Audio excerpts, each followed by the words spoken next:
Hi friends, ఇది certified copy paper 10 corporate accounting and auditing సబ్జెక్ట్ది. మనము రిజల్ట్ డేనే ఆర్టీఐ ద్వారా అప్లై చేసాము. అది నిన్న వచ్చింది. 24th ఏప్రిల్కి మనకు కాపీస్, సర్టిఫైడ్ కాపీస్ గ్రూప్ 2 అన్నీ వచ్చేసినాయి. నేను ఫ్రీ ఆఫ్ కాస్ట్నే వచ్చేసింది. విత్ ఇన్ 2.5 months అరౌండ్ అలా వచ్చింది. అండ్ ₹1 కూడా కట్టలేదు. మనము ₹10 అప్లికేషన్ కూడా కట్టలేదు. అండ్ తర్వాత రిక్వెస్ట్ డిస్పోజ్డ్ ఆఫ్ వచ్చింది. అది 1 weekలో వచ్చేసింది. దాని తర్వాత కూడా 582 ఎంతో కట్టాలి డీడీ, అది కూడా కట్టలే. డైరెక్ట్ బిలో పవర్టీ లైన్ కింద వేసుకుంటే మనకు, నేను బిలో పవర్టీ లైన్ కింద ఇది ఇన్కమ్ ట్యాక్స్ అంటున్నాను, ఇన్కమ్ సర్టిఫికేట్ పెట్టా 2 lakhs బిలో ఉందని. అండ్ రేషన్ కార్డ్ పెట్టుకున్న వస్తుంది. So free of cost next attempt నుంచి అయినా మీరు ట్రై చేయండి. తెలుగు వాళ్ళకైతే బాగా యూజ్ అవుతుంది ఈ వీడియో. అండ్ ఇంకోటి ఈ సిఏ ఎగ్జామ్స్లో రైటింగ్ ఏమైనా చూస్తారా అని ఒక ఫ్రెషర్స్కి అదే ఉంటుంది మైండ్లో, రైటింగ్ బాగుండదు అని. ఇట్లా వాళ్ళకైతే ఈ వీడియో యూజ్ అవుతుంది. అండ్ నా రైటింగ్ చూసాక మీకు క్లారిటీ వస్తుంది. మన బ్రహ్మరాత అది అండర్స్టాండబుల్ తప్ప అంత మంచిగా ఉండదు. ఇంకోటి థియరీ ఎంత బతి రాసినా ఫెయిల్ అవుతున్నాము అనుకున్న వాళ్ళకి కూడా ఒకసారి చూస్తే మీకే అర్థమవుతుంది. మనకు దీంట్లో 70 marks అయితే వచ్చినాయి. 70లో 38 marks MCQస్లోనే వచ్చేసినాయి టోటల్గా. నేను ఫస్ట్ ఆన్సరు బాగా వచ్చిన ఆన్సర్ రాశాను, 5A. అందులో ఆన్సర్ చూసుకుంటే కరెక్టే ఉంది. సజెషన్ ఆన్సర్స్లో కూడా చూసా. బట్ 5 ఎందుకు వచ్చాయంటే మనం నోట్ పాయింట్ ఒకటి మిస్ చేసాము. దానికి 2 marks కట్ చేశాడు. సో నోట్ పాయింట్ అనేది ఇఫ్ రిక్వైర్డ్ ఉంటే 100% కంపల్సరీ రాయాలి, లేకపోతే స్టెప్ వైజ్ మార్క్స్లో ఉండవు. నెక్స్ట్ క్యాష్ ఫ్లో రాసా. క్యాష్ ఫ్లో కూడా స్టెప్ వైజ్ వచ్చినాయి, 4 marks వచ్చాయి. అండ్ ఇక్కడ మైనస్ చేయాలి, మనం ప్లస్ చేసినాం. ఇంకోటి ట్యాక్స్ లాస్ట్కి వేయాలి, మనం ఫస్ట్ వేసినాం. నెక్స్ట్ క్వశ్చన్ వచ్చేసి లైఫ్ ఇన్సూరెన్స్ ఫండ్ గురించి. మనం లాస్ట్కి లైన్స్ కూడా ఫస్ట్ ఏం కొట్టలే, అందుకని అట్లున్నాయి. అదే లాస్ట్ ఎగ్జామ్కి లాస్ట్ 5 minutes బ్యాక్ అప్పుడు కొట్టిన లైన్స్ అవన్నీ. అండ్ ఇక్కడ నోట్ పాయింట్ ఏం రాశానంటే, ఇప్పుడు న్యూ స్టడీ మెటీరియల్లో మనకు బోనస్ ఒకసారి ప్లస్ చేసాడు, మళ్ళీ ఇంకా bonus utilised introduction of life insurance premium అని ఒకసారి ఫస్ట్ ప్లస్ చేశాడు, తర్వాత మైనస్ చేశాడు. అది 2024 అటెంప్ట్ రాసినప్పుడు నేను న్యూ స్టడీ మెటీరియల్ చూస్తే దాంట్లో అంతే ఉంది. ఇప్పుడు కూడా అంతే ఉంది. వాడు ఎందుకో 2 times ప్లస్ చేసాడు. ఎగ్జామ్ బిఫోర్ నేను చూసిన, నాకు నెక్స్ట్ డే అదే క్వశ్చన్ వచ్చింది. సో నేను అదే రాసిన, న్యూ ఎడిషన్ స్టడీ మెటీరియల్ ప్రకారం నేను ఆన్సర్ రాసిన అని చెప్పిన. ఇక్కడైతే నాకు 5 వచ్చినాయి. ఆ 2 marks తీసిండు. మేబీ ఈ సజెషన్ ఆన్సర్స్లో వస్తే మాత్రం ఒకటే దగ్గర తీసుకున్నాం, ఇంకో దగ్గర తీసుకోలేదు. మనం నెక్స్ట్ క్వశ్చన్ వచ్చేసి 4A రాసాము. ఇక్కడ ఫస్ట్ 4B అండ్ తర్వాత 4A రాసాము. ఇది ఆన్సర్ పోయింది, కానీ మనకు స్టెప్ వైజ్ 2 marks ఎందుకు వచ్చినాయంటే సజెషన్ ఆన్సర్స్లో చూస్తే నాకు అర్థమైంది. సజెషన్ ఆన్సర్స్లో అక్కడ ఓన్లీ ఇంట్రెస్ట్ అమౌంట్స్ ఇదొకటి, ఇంట్రెస్ట్ అమౌంట్ ఇదొకటి, ఈ రెండే అక్కడ కనిపించిన అమౌంట్స్, మిగతా అమౌంట్స్ ఏం కనిపించలే. దీన్ని బట్టి అనుకోవచ్చు అంటే కరెక్షన్ చేసే వాళ్ళు, వాల్యూ వేసేది పక్క సజెషన్ ఆన్సర్స్లో ఏవైతే ఉంటాయో ఆ అమౌంట్స్ కనిపిస్తే అక్కడ టిక్ కొట్టి మార్క్స్ ఇస్తారు. ఇంకా రిమైనింగ్ మనకి ఏది కనిపించలే. ఫస్ట్ ఇదొకటి 2 మాత్రమే కనిపించినాయి. సో అందుకని 2 marks వేసినట్టుండు. ఇక దాంతో నెక్స్ట్ పేజ్లో మొత్తం రాసినా కానీ అసలు అది కరెక్షన్ కూడా చేయలేదు మన వాళ్ళు. సో నెక్స్ట్ క్వశ్చన్ వచ్చేసి మనం ఏం రాసాము, ఇది theory appointment of auditor government and non government. మనం ఏంటంటే నీట్గా సెక్షన్ అయితే కోట్ చేసిన, మనం బట్టి కొట్టిస్తాం. ఇంకోటి ఆ డేస్, దీంట్లో 7/7 వచ్చినాయి. నేను షాక్ అయినా, ఆడ థియరీకి 7 వేసిందని. నెక్స్ట్ దాంట్లో కూడా మొత్తం కరెక్ట్ టిక్ కొట్టేసిండు. ఇంకోటి వచ్చేసి ఇది కార్పొరేట్ సొసైటీ ఆడిట్ గురించి. దీంట్లో 2 marks వచ్చాయి. అంటే ఆన్సర్ టోటల్గా వేరేది రాసా, బట్ 2 marks అయితే వచ్చాయి. నేను సజెషన్ ఆన్సర్స్తో చూసుకుంటే అక్కడిక్కడ సంబంధమే లేదు. ఇంకోటి NFRA గురించి ఇది రాశాను. ఇక్కడ ఎంత వచ్చినాయి, 7లో 5 వచ్చాయి. రైటింగ్ అని అర్థమవుతుందా అంటే జస్ట్ అర్థమవుతుంది అంతే, కానీ బాగుందా అంటే నాకు కూడా తెలుసు బాగాలేదని. సో ఒక అజంప్షన్ ఉంటుంది మన ఫ్రెషర్స్కి రాగానే, రైటింగ్ బాగుండదు, ఫెయిల్ అయిపోతాం, మళ్ళీ అన్ని పేపర్లు రాయాలి, మనకు వాళ్ళకి అయితే ఖచ్చితంగా యూజ్ అవుతుంది. అండ్ మోర్ ఓవర్ ప్రజెంటేషన్ బాగుండాలి, కానీ రైటింగ్ ఎలా ఉన్నా నడిచిపోతుంది. ఇంకోటి వచ్చేసి సెక్రటరీ ఆడిట్ వల్లనే బతికిపోయినాం మనం కూడా. ఇది రాసాము, దీంట్లో ఒక 5 మార్క్స్ వచ్చాయి. నెక్స్ట్ క్వశ్చన్ వచ్చేసి డిఫరెన్స్. దీంట్లో 7/7 వచ్చింది మళ్ళీ, అంటే 2 times 7 వేసాను థియరీలో మనకు. నెక్స్ట్ వచ్చేసి ఈ క్వశ్చన్ అసలు మనం రాయలేదు, 6 నేర్చుకుందే 4 క్వశ్చన్స్ కాబట్టి 4 క్వశ్చన్స్ రాసాము. ఈ లాస్ట్ క్వశ్చన్ అయితే రాయలేదు.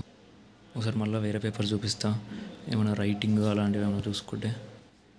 రైటింగ్ అయితే బాగాలేదు.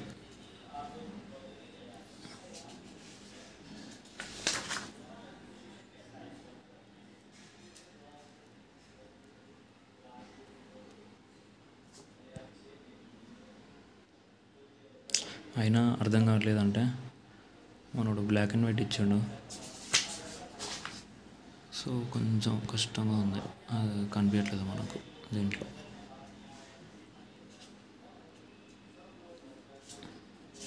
ఇది మన రాత.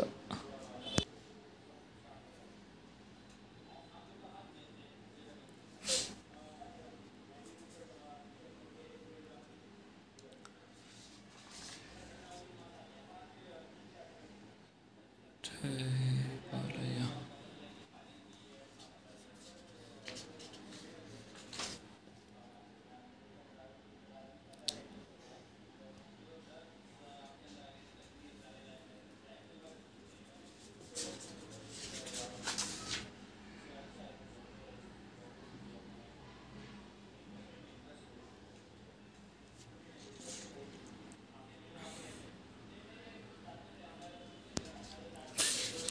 దీని తర్వాత పేపర్ మనం అయితే ఇలా రాయడం జరిగింది.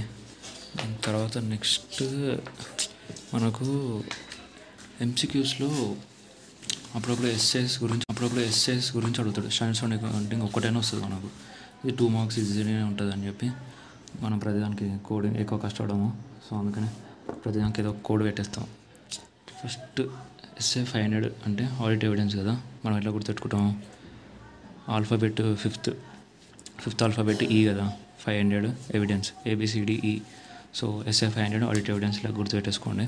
నెక్స్ట్ ఏంది ఎస్ఏ 210, అదేంటంటే agreeing the terms of audit engagement. ఇది మనం ఎట్లా గుర్తుపెట్టుకోవాలి, 210 అంటే 21 years అని లెక్క పెట్టుకొని, ఎంగేజ్మెంట్ అంటే మ్యారేజ్ అప్పుడే అవుతుందని చెప్పేసి ఆ రెండు ఇంటర్లింక్ చేసేసుకోండి.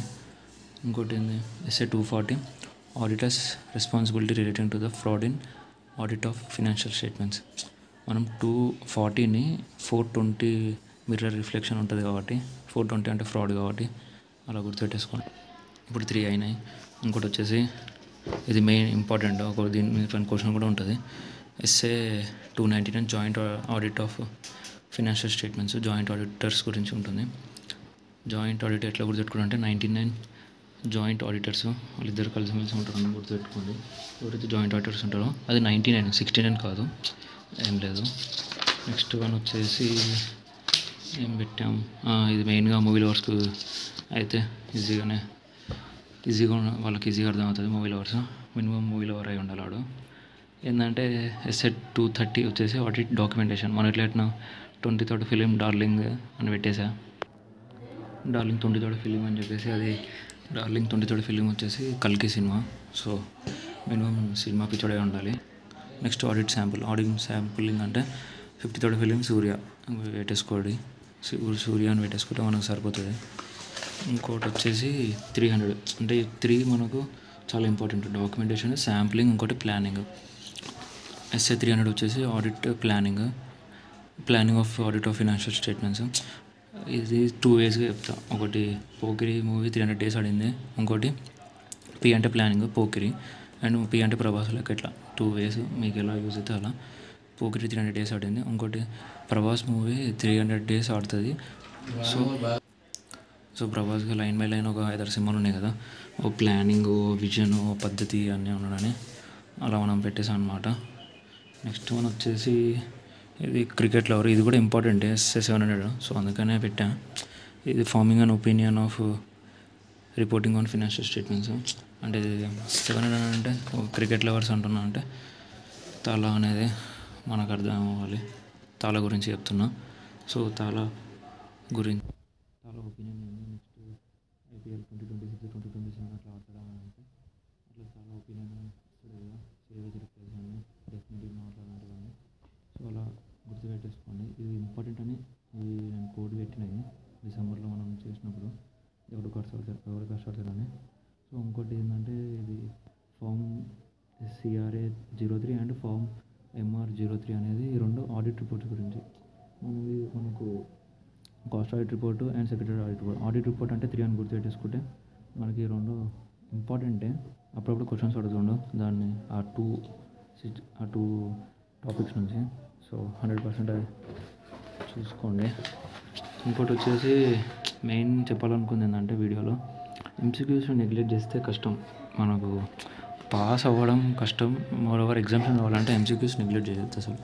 అది కూడా ఏ MCQs ICMI మనకు ఆల్ ఇన్ వన్ ఒకటి PDF ఉంటుంది, అది నేను డిస్క్రిప్షన్లో పెడతాను. ICMI పెట్టింది MCQs అయితే పక్క, అది కూడా బ్యాక్ సైడే పెట్టినవి. But moreover all in one లాగా ఉంది, అదే చూసుకుంటే బెటరు. ఇంకోటి ఎన్ని నోట్ పాయింట్స్, నేను ఫస్ట్ దానికి రాయలే కదా, 2 మార్కులు పోయినాయి దానికి. ఆన్సర్ కరెక్టే కానీ నోట్ పాయింట్ రాయలేనందుకు పోయినాయి. సో ఏమైనా నోట్ పాయింట్స్ అలా ఉంటాయి.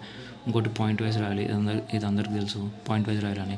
ఇంకోటి స్ట్రాటజీ ఎలా అంటే మినిమం 4 క్వశ్చన్స్ అనేవి పర్ఫెక్ట్గా ప్రిపేర్ అయిపోతే మనము చాలు.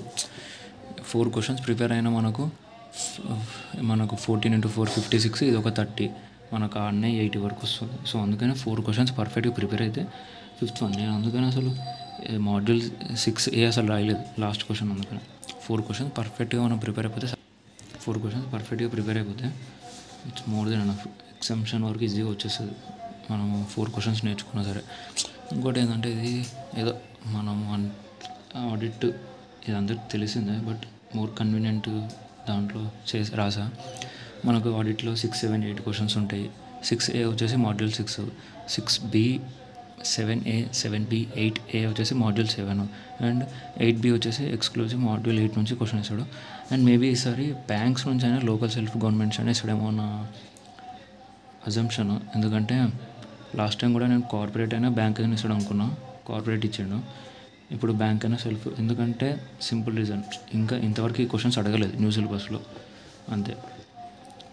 అండ్ ఇంకోటి 7.4 నుంచి అది ఫినాన్షియల్ అది various types of auditing, P&L account items, balance sheet items గురించి 7.4 రొటీన్ అడుగుతాడు. కానీ లాస్ట్ అటెంప్ట్లో అడగలేదు, ఈ అటెంప్ట్ అడుగుతాడు దాని గురించి. ఇంకోటి మనం ఎక్కడ మిస్టేక్ చేస్తామంటే అందరూ ఆడిట్ చేద్దామంటే 139 సెక్షన్ నుంచి 148 వరకు నేర్చుకొని వదిలేస్తారు మ్యాక్సిమం. దాని తర్వాత మళ్ళీ ఆడిట్ రిపోర్టు దగ్గర స్టార్ట్ చేస్తారు. మధ్యలో ఈ టాపిక్స్ అనేది వదిలేస్తారు. మ్యాక్సిమం ఎవరైతే చేస్తారో వాళ్ళు ఈ టాపిక్స్ వదిలేస్తారు. కానీ మన ఇన్స్టిట్యూట్ ఈ టాపిక్స్ నుంచే క్వశ్చన్స్ అడుగుతుంది ఫ్రీక్వెంట్గా. నేను చెక్ చేస్తే వాడు కాస్ట్ ఆడిట్ నుంచి అయినా ఒకటి అడుగుతుంది, మాడ్యూల్ 7.2. ఎందుకంటే ఇవి మహా అంటే 5 to 6 పేపర్స్ కన్నా ఎక్కువ ఉండవు, కానీ మనోడు అయ్యే అడుగుతాడు. ఈ 2 దగ్గర నుంచి ఒకటి అడుగుతాడు. ఎవ్రీ 3 అటెంప్ట్స్ నుంచి గమనిస్తే ఎవ్రీ 3 అటెంప్ట్స్ నుంచి ఈ నుంచి ఒక క్వశ్చన్ పడుతుంది, లేదా ఈ నుంచి ఒక క్వశ్చన్ పడుతుంది. 7.6 7.7 NFRA అనేది చాలా ఇంపార్టెంట్ టాపిక్ అది. ఎందుకంటే రియల్ లైఫ్లో ఆడిటర్స్ని పనిష్ ఏమైనా ఇట్లా చేయాలంటే అది ఓన్లీ NFRA అథారిటీ ఉంటుంది. సో అది మన బుక్లో 4 5 పేపర్లు ఉన్నాయి కాబట్టి మన వాళ్ళు చదవరు, కానీ అడిగేది అదే అడుగుతాడు వాడు. అండ్ ఇది internal financial control, over financial reporting, ఈ రెండిట్లో నుంచి ఒకటి అడుగుతాడు ఎవ్రీ 3 అటెంప్ట్స్. ఇంకోటి ఈ 2 నుంచి ఒకటి అడుగుతాడు. సో ఇవి నెగ్లెక్ట్ చేసినవి వాడు అడుగుతాడు పక్క 100%. అంతే ఫ్రెండ్స్. ఒకవేళ అర్థమవుతే ఈ వీడియో ఏదో కొంచెం అయినా ఏదో 1% అయినా ఈ మెయిన్ రైటింగ్ చూసుకోకుండా just MCQs, back side MCQs, మళ్ళీ ఇంకా అది ఇన్స్టిట్యూట్ నేను డిస్క్రిప్షన్లో పెడతాను. ఆ MCQs పర్ఫెక్ట్గా ప్రిపేర్ అయితే చాలు. MCQస్లో మనకు దగ్గర 20 మార్క్స్ స్కోర్ చేస్తే ఇంకొక 30 మార్క్స్ స్కోర్ చేస్తే 50. టార్గెట్ అనేది 50 పెట్టుకుంటే చాలు. 40 కొడితే పాస్ అయిపోతావు, కానీ అగ్రిగేట్లో రావాలంటే ఈచ్ సబ్జెక్టు నువ్వు 15 కొట్టాలి. అట్లయితేనే అగ్రిగేట్లో పోకుండా భయం ఉంటుంది, లేకపోతే అస్సామే. ఇప్పుడు ఐపీఎల్ జరుగుతున్నట్టు. అంతే ఫ్రెండ్స్. ఇలానే ఇంకో పేపర్ ఏదైనా కావాలి అంటే గ్రూప్ 2 అని తీసుకున్నా. గ్రూప్ 2 ఏమైనా కావాలంటే చెప్పండి, చూద్దాం, ట్రై చేద్దాం. ఏదేదో ఫస్ట్ వీడియో ట్రై చేసా, ఏదో అలా అలా వర్కౌట్ అయ్యింది. వర్కౌట్ అవ్వలేదు చెప్పాలంటే. ఎంత ఆఫ్టర్ 20 అటెంప్ట్స్ ఎంత తర్వాత ఒక వీడియో ఇప్పుడు చేసా కంటిన్యూస్గా. మనకి ఎడిటింగ్లు ఇవన్నీ ఏం రావు అసలు. సో అందుకనే అట్లీస్ట్ నేను అటెంప్ట్ రాసేటప్పుడు కూడా బిఫోర్ డే లా రాసేటప్పుడు కూడా ఇదే సర్టిఫికేట్ కాపీస్ ఎలా ఉంటుంది, కరెక్షన్ ఎలా ఉంటుందని నేను వెతుకున్నప్పుడు ఒకటి తెలుగు కనిపించలేదు. ఇప్పుడు కూడా ఉన్నాయో లేవో డౌటే. ఒక తెలుగు వీడియో కనిపించాలి అసలు ఎలా రాయాలి ఏం చేయాలని. హిందీ వీడియో చూసా కూడా సీఏ వాళ్ళకి చూసి వెళ్ళిన. సో అందుకనే ఒకవేళ ఆర్టీఏ ద్వారా పెడితే వస్తే 100% చేద్దాం అనుకున్నా. ఆఫ్టర్ మల్టిపుల్ అటెంప్ట్స్ తర్వాత చేయాల్సి వచ్చింది ఫ్రెండ్స్. అండ్ నిన్ననే వచ్చింది. ఇదంతా రాసి ఒక 3-4 టైమ్స్ కట్ యాక్షన్ అవన్నీ తీసుకొని మనమే చేసుకొని ఈ టైం అయింది. ఓకే, ఇంకోటి ఆ డబ్బాలు టేబుల్స్ కొట్టే టైం వేస్ట్ అస్సలు చేసుకోవద్దు ఎగ్జామ్లో. అసలు అన్నీ మనం లాస్టే కొట్టేసినాం. Okay, bye friends.